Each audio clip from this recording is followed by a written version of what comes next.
The whole meeting, so you can talk to them at their table, because I know all of you can't talk to them at once, or them at once, or anybody else at once. Some of you have asked, and so we will turn on the Cooper film. They're talking, be outside in the halls, please. And I know everybody wants to talk to a speaker after he gets done.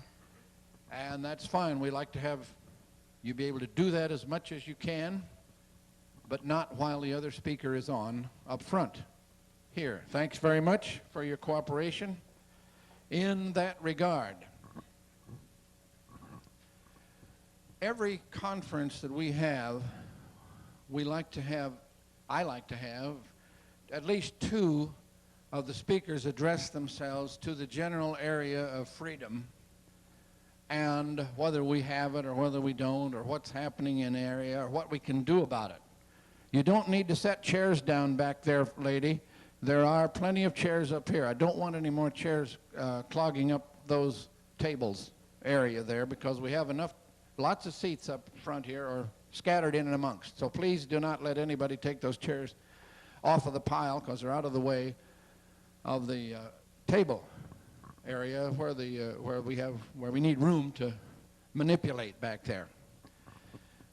But if we don't have freedom, we don't have a chance to do any of the things that most of you people are interested in doing. And I know a lot of you people do a lot of very good things. I have said many times, there's hundreds of people here, and every one of you has a story that's interesting to tell. The only thing is, we only have time for 20 or 30 of them at our various conferences. But all of you do a lot of things, and all of you are interested in the area of doing something that Big Brother, in many cases, would like to stop you from doing. Many other countries can do this, as a lot of you know, and can do these things as far as healing are concerned without fear of harassment.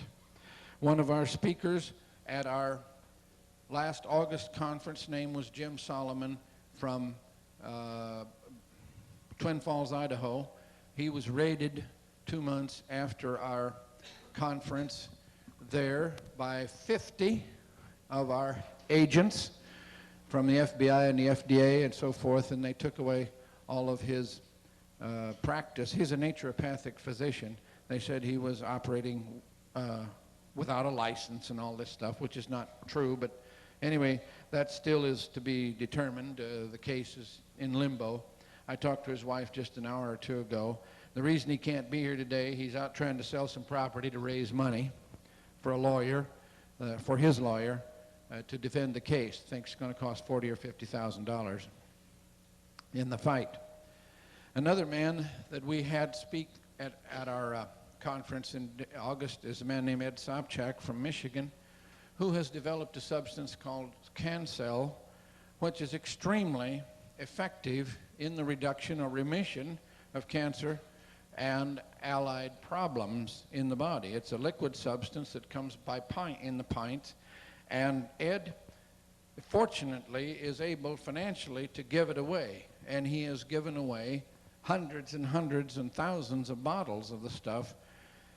And he's had it tested in many hospitals where it was extremely effective, and then he wound up never hearing from the hospital again.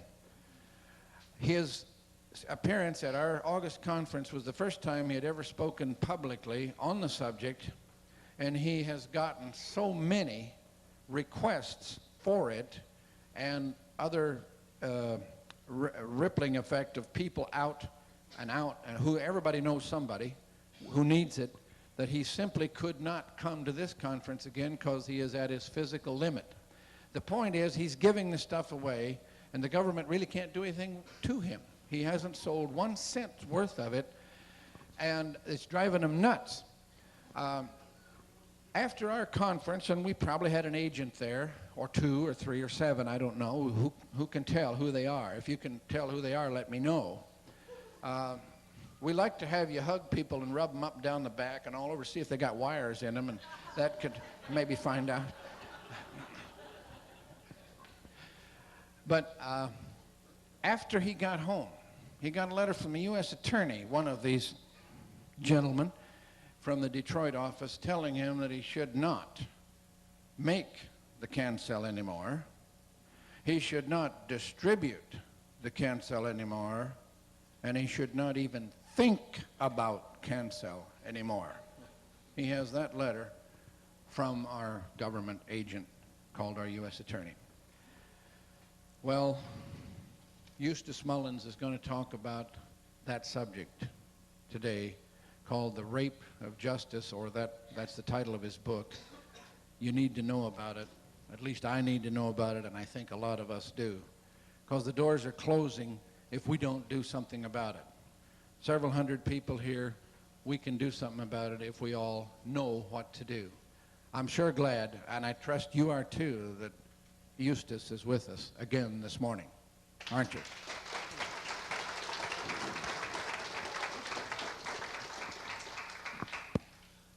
Thank you. It is especially important for this group to be aware of how to conduct yourself in any legal problem, because the medical monopoly and the drug trust claim that you can only commit one crime in medical practice in this country, and that crime is if you cure somebody. Now, the money is in treatment, the money is not in cure. Once a doctor cures you, his money stops. And it's the same thing in the legal practice. When a lawyer successfully ends a case, then his money stops. So this is why in our courts the cases drag on for year after year, because as long as the cases drag on, the money keeps coming in. And this is one reason that the Wall Street Journal on the editorial page said recently, the interests of the lawyer are not necessarily congruent with those of the client. Now, they could have made it plainer. They could have said the interests of the lawyer are never congruent with the interests of the client, because that's usually the case. Now, there are some very gloomy statements about our present legal system. Jerry Spence, who is $1 million a year lawyer, recently published a book called Justice for None, in which he states plainly, there is no justice anywhere in any court for the American people. This was his experience as a lawyer. Well, I say the justice is there, but you have to dig for it, you have to claw for it, you have to fight for it, but it is there if you go after it. Now, Judge Learned Hand, who was a very distinguished jurist, he was so distinguished that he could never be nominated to the Supreme Court, because only political hacks are allowed to be nominated to the Supreme Court. So Judge Learned Hand never made it. But he did state in an address to his fellow lawyers a few years ago, he said, short of sickness or death, I would dread a lawsuit above all else. Now, the reason Judge Learned Hand said this is, once you become entangled in the legal machinery, it's sort of like being in a spaceship drifting through space, and you don't know how to control it, you don't know how to get out of it. You have to start thinking, how am I going to get out of this mess? Because once you get into the legal system, nobody can help you, and your lawyer is likely to help you least of all. Now, the reason lawyers don't help you is very few lawyers practice law. I discovered this quite by accident, because when I began to file lawsuits, and I have to say that I have never been a defendant. In 40 years in courts, I have always been the plaintiff. So I don't know what it feels like to be a defendant, and I really understand that it's a very harrowing experience for someone to become a defendant in an American lawsuit, even though I have no practical experience of that myself. Because by being a plaintiff and by coming on the scene first, you more or less dictate the course of action. And you have to have a strategy.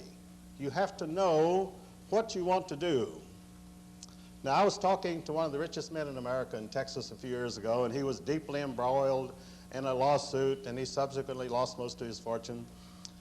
So I said to him, he had gone through one lawyer after another, I said, well, just what is your legal strategy?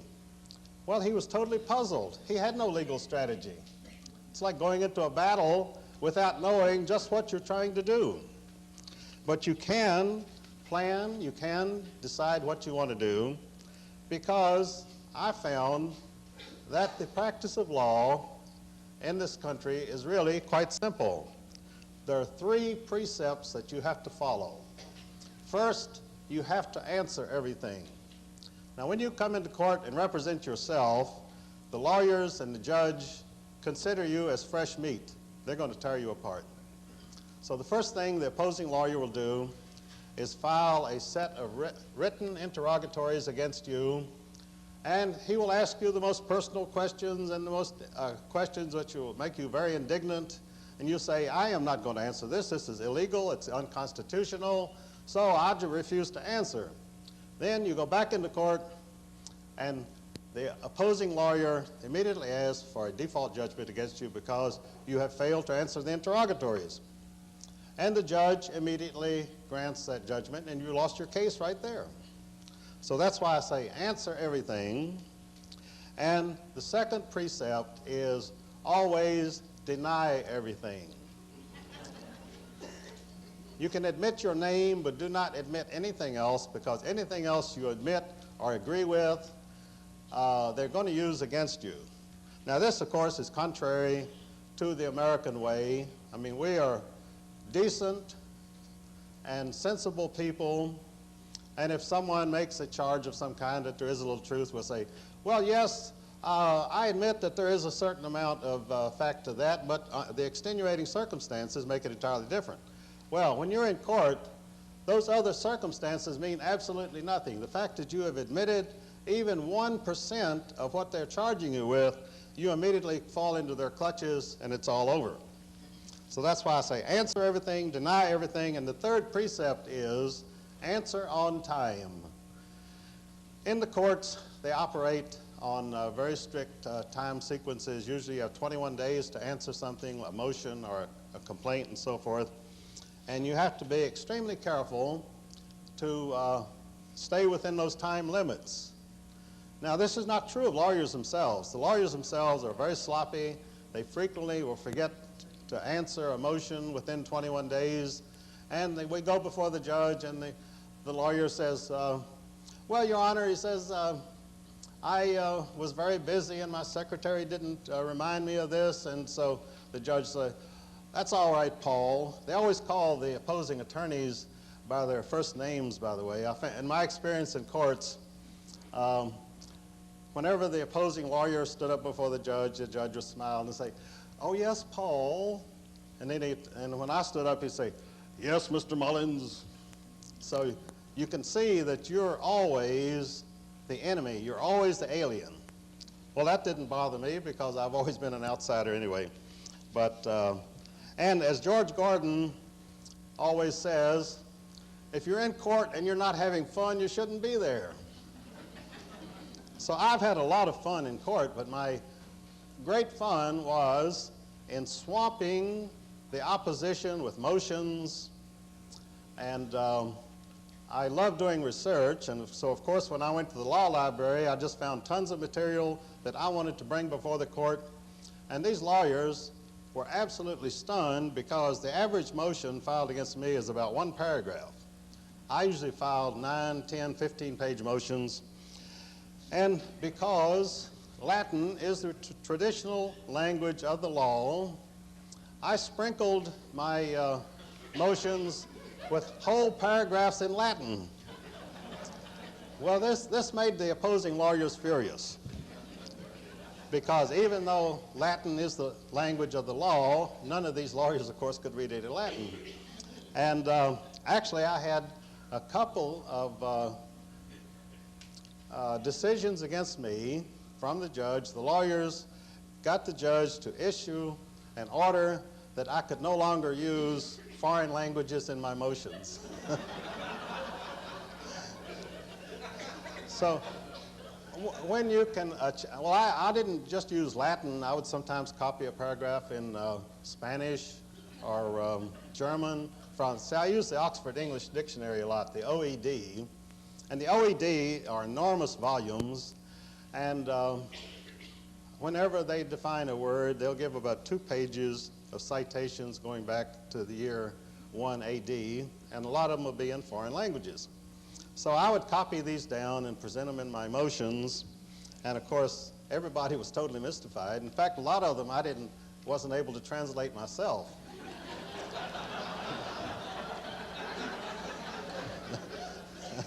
But I was never embarrassed about that, because when we deliberated on these motions, they never dared ask me what this meant, because that would be admitting they didn't know what it meant. So, as I say, I was never embarrassed by that. But I wrote The Rape of Justice because after some years in the courts, I realized that I had certain advantages which the average American citizen does not have. That is, the ability to do this writing and research. Because our legal system is nothing but words and paper. And of course, some of the words are outrageous and a lot of the papers are outrageous, but they get away with it because that is the system. So what you've got to do when you go into court, give them all the words and all the paper that they can handle, and then you get on top of the situation, because they begin to struggle to keep up with you. You're not struggling to keep up with them. I would be filing these long motions and they would be arguing them. And the motions are argued in the judge's chambers. I very seldom got into court because the mission of every lawyer who opposed me was to keep me from ever getting into court, which they usually did. But I would keep them in the judge's chambers month after month for 2 or 3 years. And generally, you file a precipice to have a motion heard in chambers, and you state on there what your motion is. And I invented all sorts of new motions which no one had ever heard of. Motion for more equitable procedure, and I had lots of them. And so you'd put down the time that you were going to allow for hearing this motion. You'd say 5 minutes or 10 minutes or 15 minutes. So when we'd go in to argue these motions before the judge, I would usually put 15 minutes. But then, because the lawyers couldn't handle these motions, we would sometimes sit in there for an hour and a half arguing back and forth. And meanwhile, because only 15 minutes had been allowed, there would be 8 or 10 high-priced lawyers waiting in the anteroom with their motions. And finally, I would come out and I would see all of these beautifully dressed lawyers in their $1,000 suits who had been sitting there for an hour waiting for me to get through. So all of this made me feel sort of good. But my greatest sport of all, which I got into quite accidentally, because whenever you become involved in any legal procedure in the United States, you will find that the opposing lawyer will commit the most outrageous and insulting attacks upon you that you can imagine. And they're usually illegal. So because of these attacks, I began to sue the lawyers. And this I don't think had ever happened in my state before, that anyone dared to sue a lawyer. Because a lady told me that she went up and down the entire state trying to find a lawyer who would sue a lawyer who had double-crossed her. Her multi-million-dollar husband, who had a billion-dollar business, had ditched her in favor of his mistress, and so of course she had a lawyer for the divorce proceedings, and her lawyer had sold her out so that she only wound up with $25,000. So she knew that she had to sue that lawyer. So she did. She traveled to almost every city in the state. She could not find any lawyer who would take a case against another lawyer. And in fact, there's only one lawyer in the United States who makes a practice of suing other lawyers, and that is Edward Friedberg of San Francisco.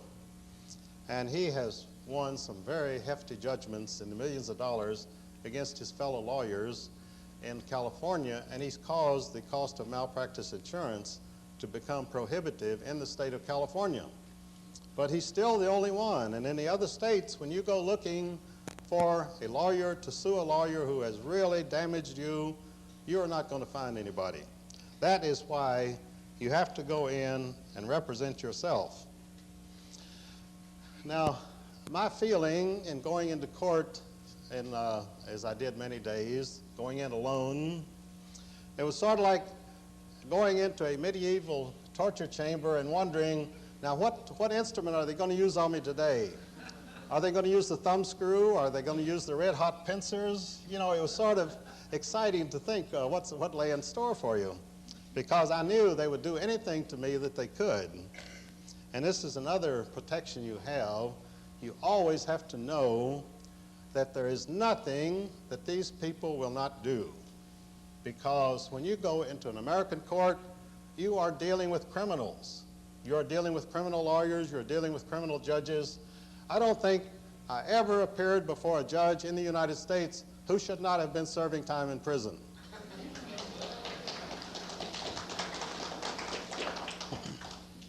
And I don't say that with any vindictiveness, because I actually have won some decisions in American courts.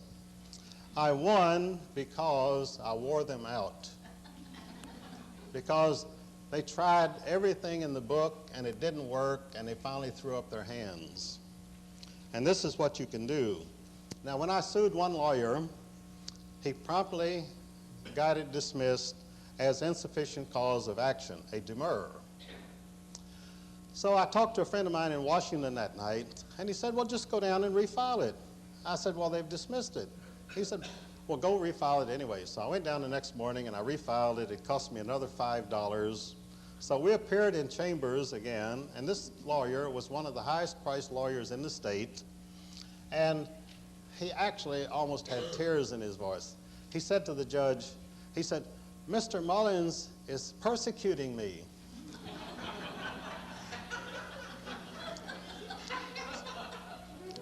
So here I am, entirely alone, no money, no influence, no nothing, and yet I can bring these lawyers into court and give them such a hard time that they practically cry. And also, every lawyer whom I sued, his malpractice insurance would double. And I knew nothing about this. I was suing lawyers for several years. I had no idea about this beautiful little side effect. And finally, one lawyer, I'd had a case against him for about 2 years because he had really pulled some outrageous stuff on me. And every suit that I filed against a lawyer, I got right out of the state statutes. I cited chapter and verse right down the line. And you never want to bring a frivolous lawsuit. You want to have absolute documentation for everything that you go into court with. And I never had any problem with that because I always had more documentation than I could handle. So this lawyer came up to me outside the judge's chambers one morning, and he looked sort of haggard, and he said, you know, Mr. Mullins, don't you know that for the past 2 years, my malpractice insurance has doubled? And of course, that was such a wonderful thing to hear. Because I say I had no idea about this, but he very freely gave me this encouragement, and so that made me more intent on suing lawyers than ever. Now, I did win one very important case because of this practice that I developed of suing lawyers. Now, we only have about 12 lawyers in my town, and I think over a period of about 6 years, I had sued 8 or 9 of them. So I had a case on property in Chancery, which involved quite a lot of property. It involved just about everything I had. So I was allowed to choose the commissioner in Chancery, which is a substitute judge who will act as a judge and render a decision which will then be rendered to the judge for his signature and becomes effective when the judge signs it. So we had a man who had just retired from the Navy as a judge advocate and retired lieutenant commander, and he had represented some citizens in a suit against the state, and I thought, well, this guy probably would be a pretty good guy, and so I named him as my commissioner of Chancery. What I didn't know at that time was that he was up to become the Grand Master of the Masonic Lodge in Virginia, and that he had no interest in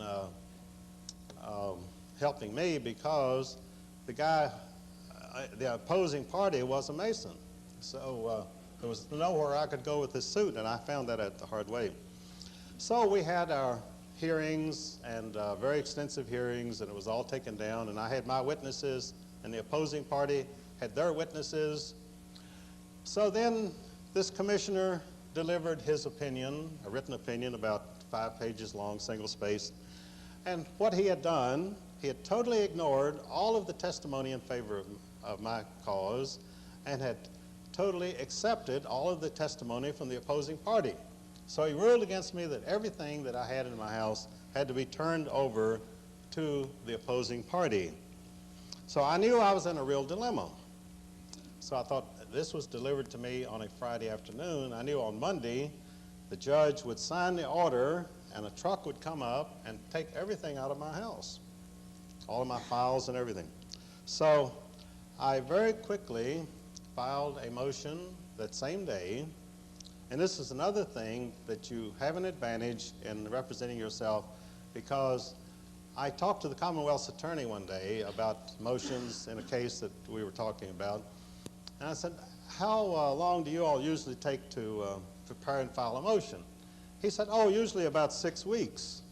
Well, I was stunned because my time usually was about an hour, hour and a half to prepare and file a motion. So anyway, they didn't think that I would be able to do anything about this unfavorable report from the commissioner in Chancery. So I filed a motion about 5 pages long and went down and handed it to them the same day, in which I stated that the commissioner in Chancery's decision was biased, was prejudiced, was contrary to the evidence, and contrary to the law. So the judge then had to postpone everything until the commissioner answered my objections. So we went before him again, and the judge said, well, the only thing I can do is have you hold more hearings under this same commissioner. Well, I wasn't going to stand for that, so I went back and I prepared a lawsuit against the commissioner in Chancery for $350,000, charging him with bias and prejudice. So he then wrote a letter to the judge stating that because of Mr. Mullins' attitude, I feel that I should withdraw from further hearings. So then we went back to judge's chambers, and he said, now, Mr. Mullins, we'll have to choose another commissioner in Chancery. So he started reading off the list of the local lawyers, and he would read off a name. I'd say, well, Your Honor, I've sued him. I don't think he would be a good choice. So we got to the end of the list, and there was nobody that they could choose because I had sued all these lawyers, and not realizing at the time that I would get this later benefit from it. So there again, you should take all the actions that you can in law. Don't ever sit back and say, well, I feel like doing that, but I'm not going to do it. Go ahead and do it, because you'll get some benefit out of it later on that you're not anticipating. So then the judge said to me, well, Mr. Mullins, I think what we'll have to do, you'll have to go to another city to get a commissioner in Chancery.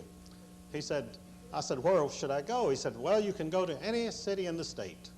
So in other words, I was to spend the next 2 years traveling around the state trying to find someone who would come to Stanton and be a commissioner in Chancery. So I just left it in limbo for about another year. And finally, I got a letter from the opposing attorney stating that they were willing to settle the case for any amount that I wanted. Any amount, small or large. So I thought of $1, and then I thought, well, that's kind of ridiculous, because there was a lot of property involved, which was quite valuable.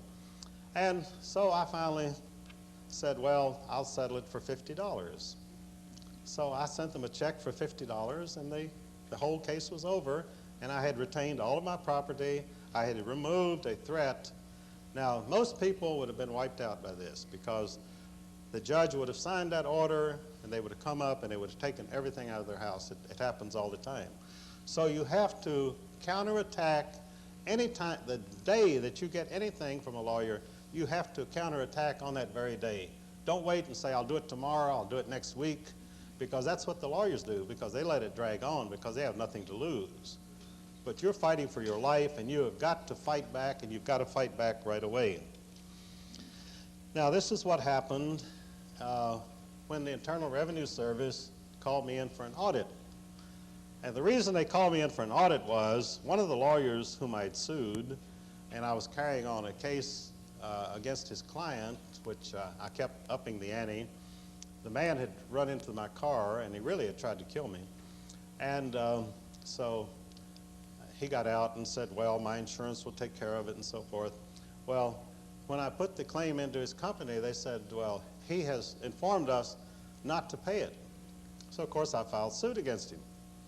And after this case, it dragged on for about 2 years. The opposing attorney decided that they had to get rid of me. So his solution, and this is very common, by the way, when you get involved in a lawsuit, the opposing attorney will quite often go over to a friend at the IRS and say, look, why don't you take care of this guy for us? So this is what this attorney did. He went over to the IRS and he said, why don't you call this guy in for an audit, because I'm sure you'll find a lot there that will get rid of him for us.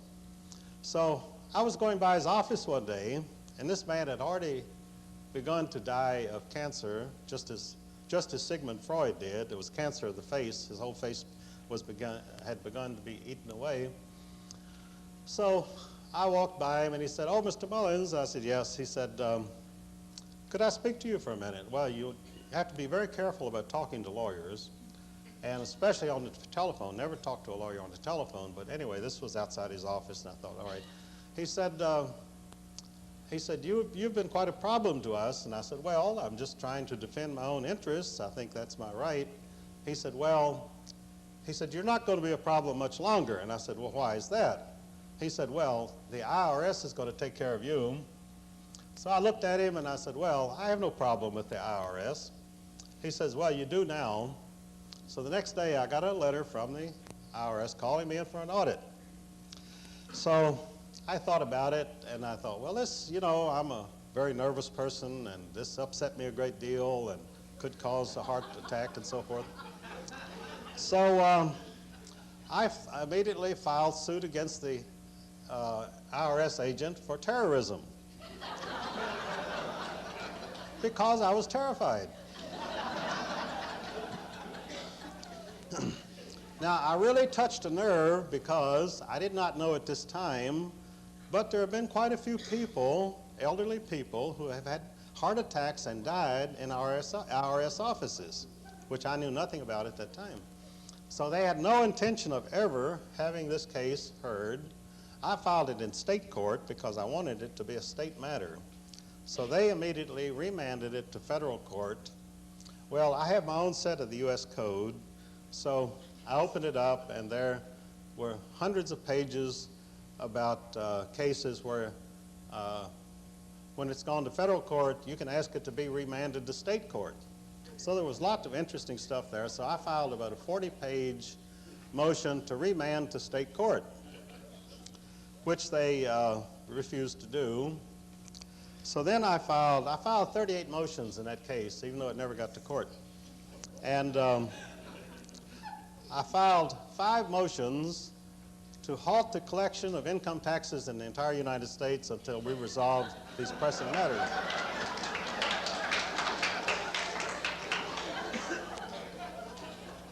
Because, I'm not a selfish person, and although I was concerned that they might be trying to collect too much money from me, why should I ignore all the other people out there? They're probably gouging them too.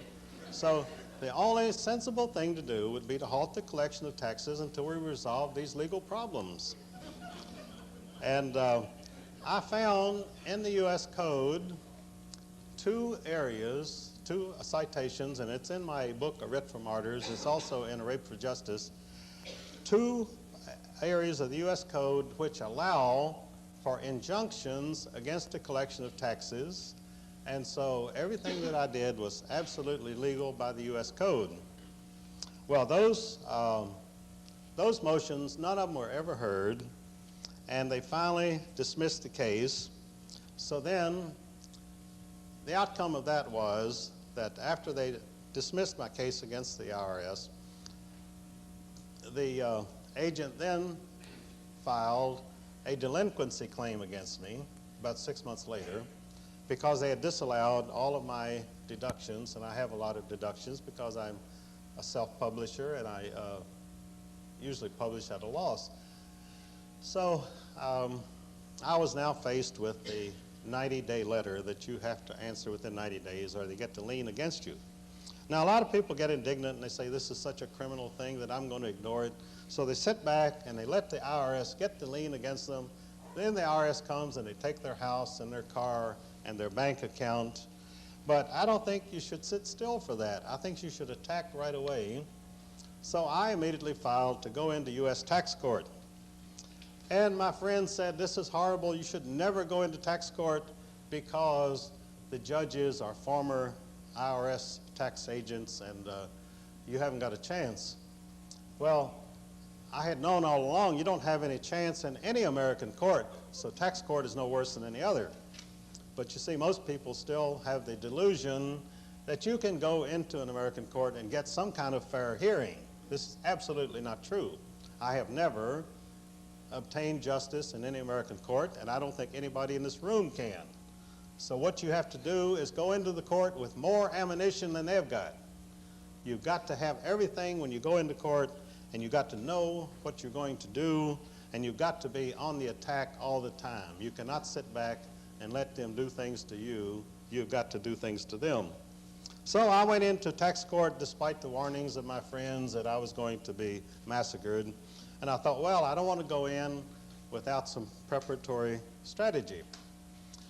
So I filed several motions with the tax court, and one of them was a stipulation that the FBI and the IRS had conspired to have me put in a mental institution, which was true, and the details are in my book, A Writ for Martyrs. Even though they never succeeded in doing it, they definitely had their program, and I had 60 pages of memoranda from the FBI sustaining this.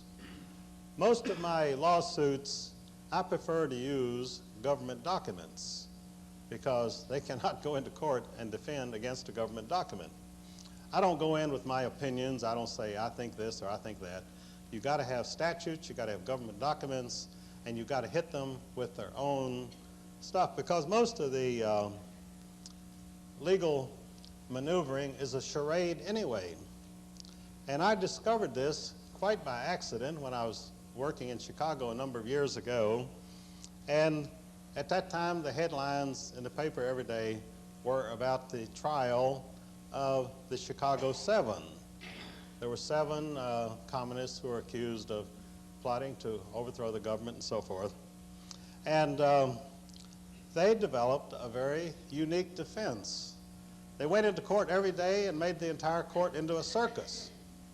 And the judge did not know how to handle it. The lawyers didn't know how to handle it.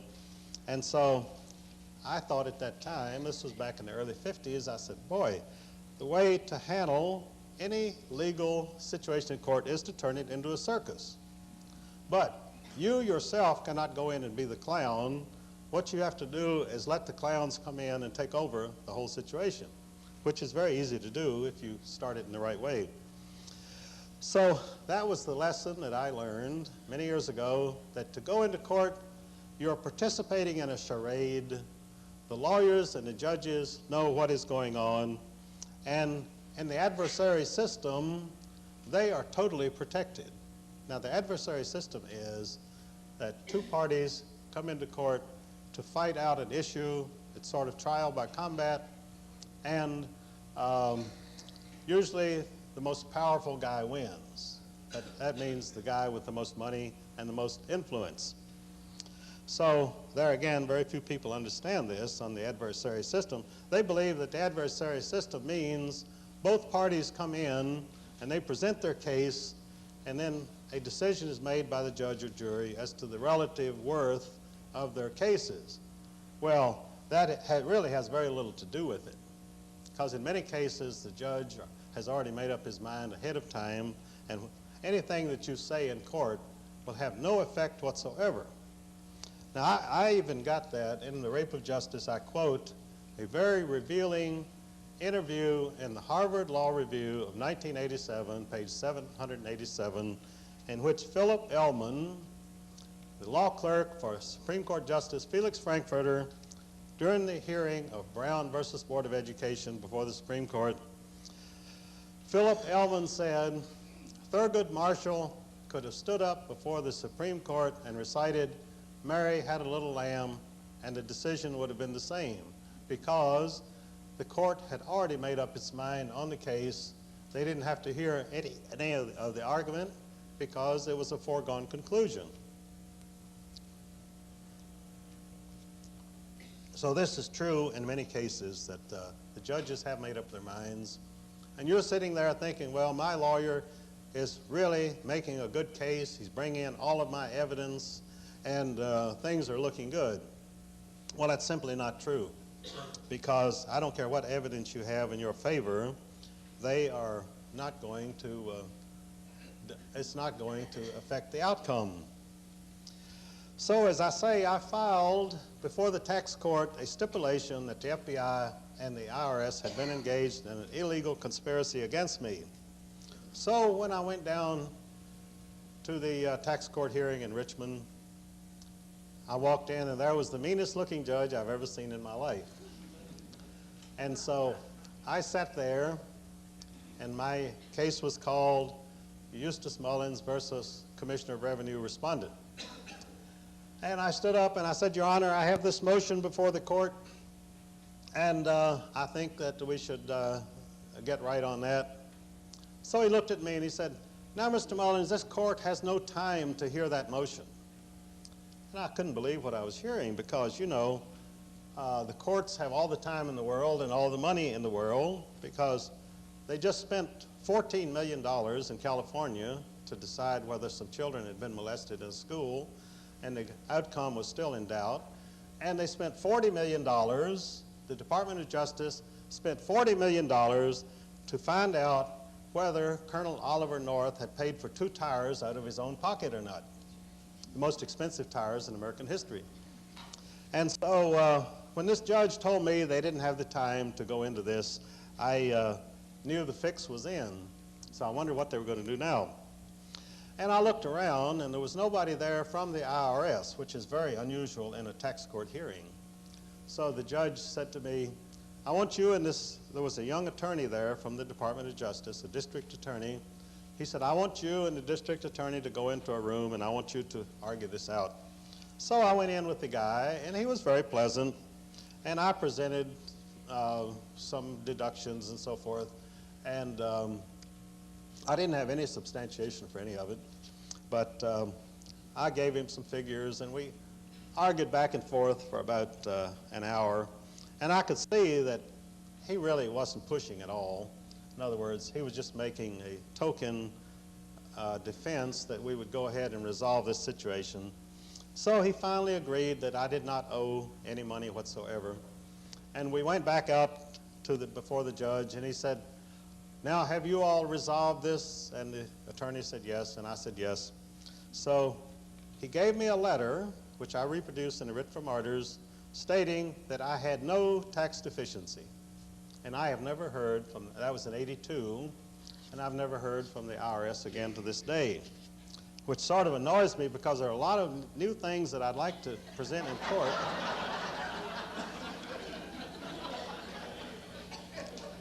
And I haven't had a chance to argue them. You know, you keep coming up with new things, and you think, boy, the next time I get into court, I am really going to find out if this is going to work or not.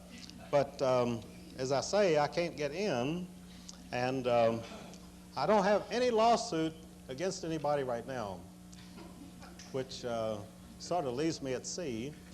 But I'm hoping something will come up. Because if Judge Learned Hand may dread a lawsuit, but I don't dread them at all, because I like to get back into the Corpus Juris Secundum, which is this enormous set of books which covers a whole wall, and it's just full of stuff. And the U.S. Code is also full of things, and You can go in the U.S. Code and pull out anything you want. It's really amazing.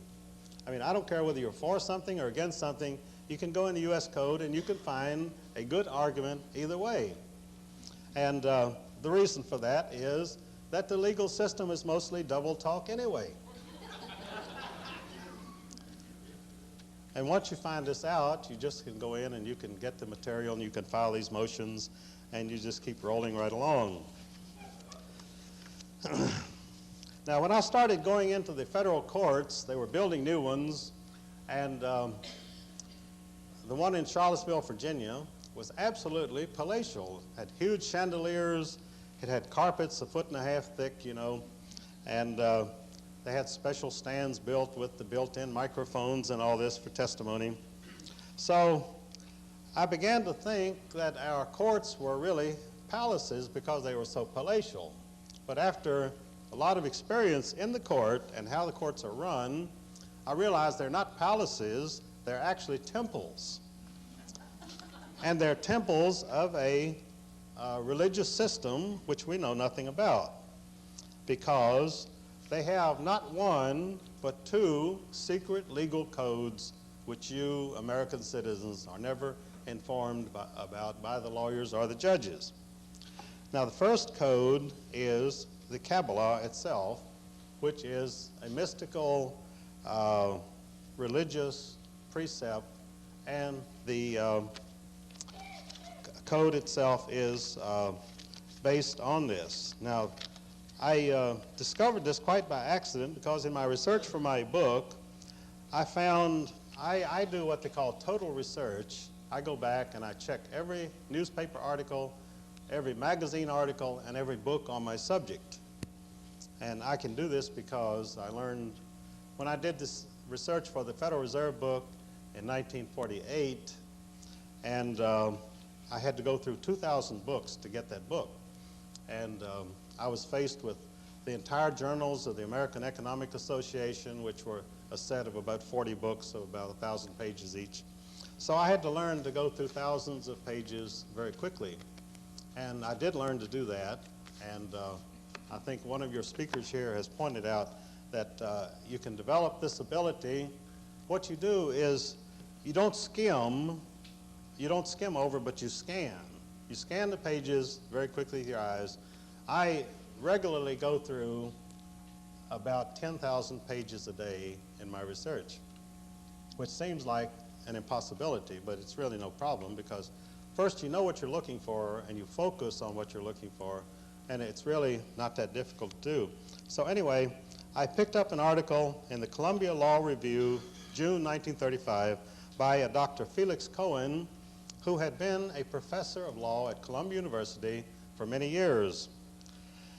Now, Dr. Cohen said, "Due process of law is a metaphysical cover-up phrase. Legal concepts such as corporations or property rights are supernatural entities which do not have a verifiable existence except to the eyes of faith. Rules of law which refer to these legal concepts are theorems. Jurisprudence is a special branch of the science of transcendental nonsense." Now, this is a professor of law at Columbia said this. And so that is how I found out that there is a transcendental concept in our entire legal system which goes back to the Kabbalah and which is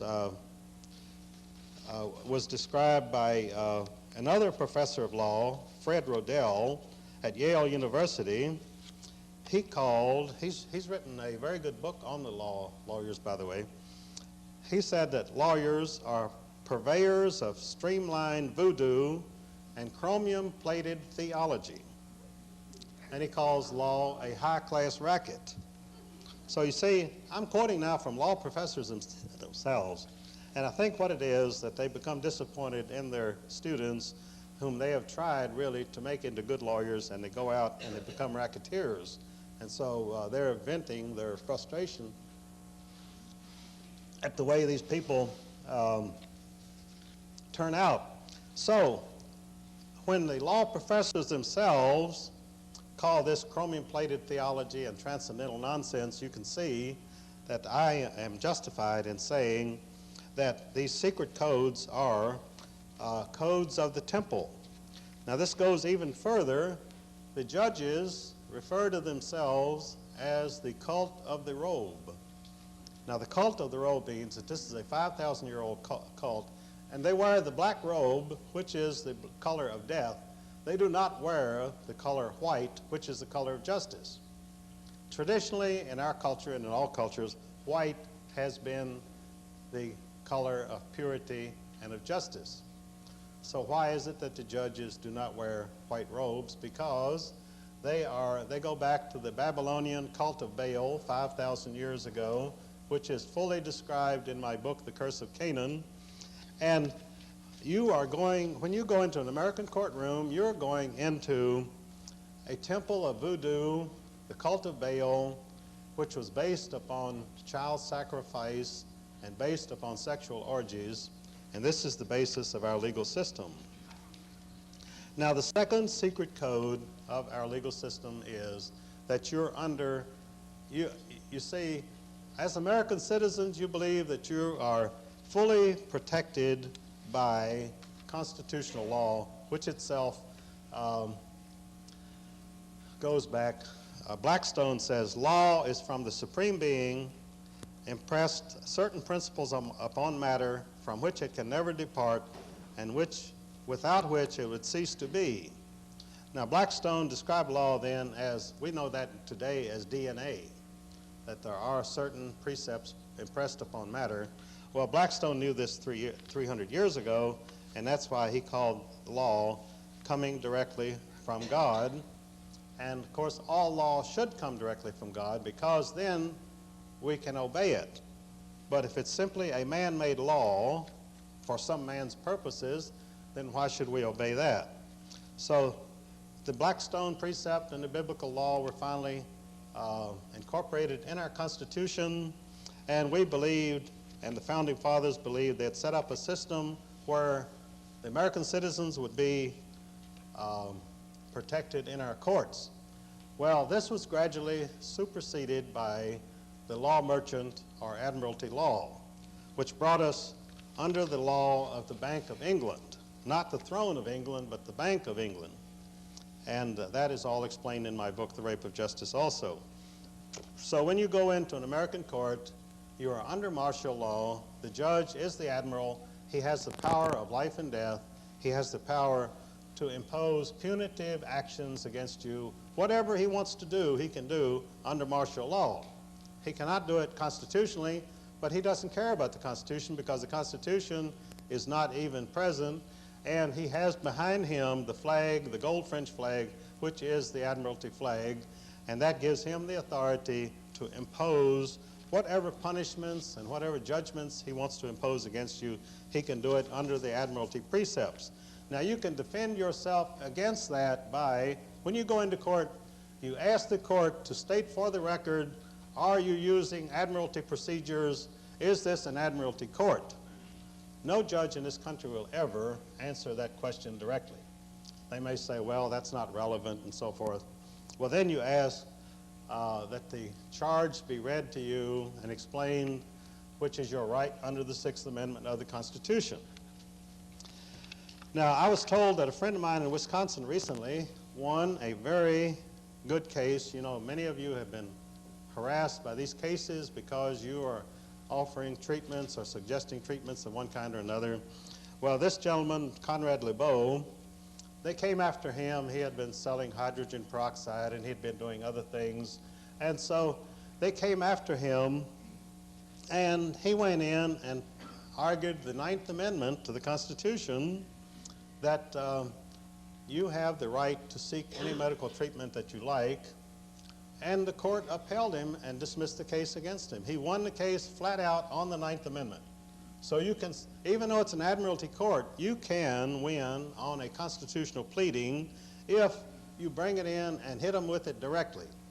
And this is what Conrad LeBeau did, and I think that many of you who have been affected by this harassment by the FDA and by the hordes of federal agents go right after them with one of the Bill of Rights, and you will be able to defend yourself successfully.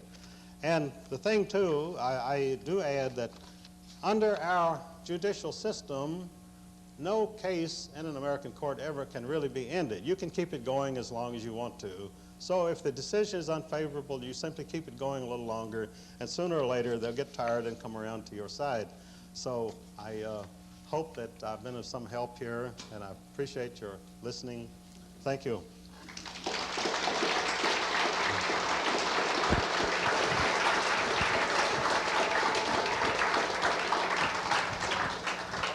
Now, wouldn't you like to have lunch, dinner, or breakfast with him? I think he's approachable, don't you? I know I do. If you've never been arrested, you really haven't lived an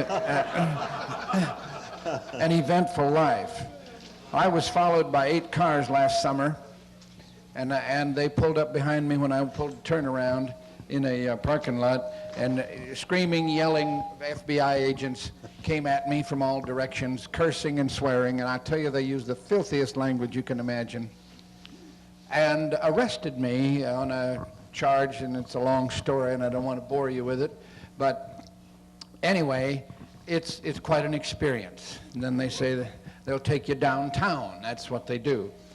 It was a 5-year-old thing that they had decided to drum up against me, and we think, and we're still doing a lot of things like he's talking about, and now we got new things to throw at them and get them to consider. The reason is perhaps I'm active in conducting conferences such as this, which promote the area of freedom of choice in your health care or your legal care or whatever. We don't know the real reason behind it yet. We're trying to get freedom of information and that sort of thing. But Jerry Friedenstein, who you'll hear this afternoon, was he and I were trapped or entrapped in that same situation. And only they arrested him in Ohio and me in Colorado.